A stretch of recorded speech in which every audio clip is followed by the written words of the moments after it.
Islamabad high court ने साबिक chief justice Saqib Nisar के बेटे के खिलाफ खुसूसी कमेटी को कार्रवाई से रोक दिया।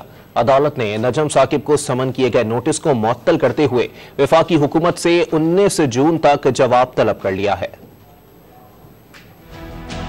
इस्लामाबाद हाई कोर्ट में जस्टिस बाबर सत्तार ने दरख्वास्त पर रजिस्ट्रार ऑफिस के एतराज़ात के साथ समाअत की। दरख्वास्त पर रजिस्ट्रार ऑफिस के एतराज़ात दूर करते हुए इस्तफसार किया कि क्या ये खुसूसी कमेटी है। वकील लतीफ खोसा ने बताया कि खुसूसी कमेटी के लिए भी वही रूल्स होंगे जो आम कमेटी के लिए होते हैं। जस्टिस बाबर सत्तार ने रिमार्क्स दिए कि आपको मुताल्लिका वजारत को पार्टी बनाना पड़ेगा। वकील बोले कि कोई मुताल्लिका वजारत इस मामले में है ही नहीं, फिर भी हम बना देंगे। हमने सिर्फ ये चैलेंज किया कि स्पीकर और असेंबली को प्राइवेट मामले को देखने का इख्तियार नहीं। सुप्रीम कोर्ट में जो मामला इल्तिवा है, हमने इसको चैलेंज नहीं किया। ऑडियो लीक दो प्राइवेट लोगों के दरमियान मुबैना तौर पर की गई गुफ्तगू है। पार्लियामेंट को दो प्राइवेट लोगों के मामले को देखने का इख्तियार नहीं। अदालत ने खुसूसी कमेटी को कार्रवाई से रोक दिया। नजम साकिब ने स्पीकर असेंबली की जानिब से बनाई गई खुसूसी कमेटी की तश्कील चैलेंज कर रखी है।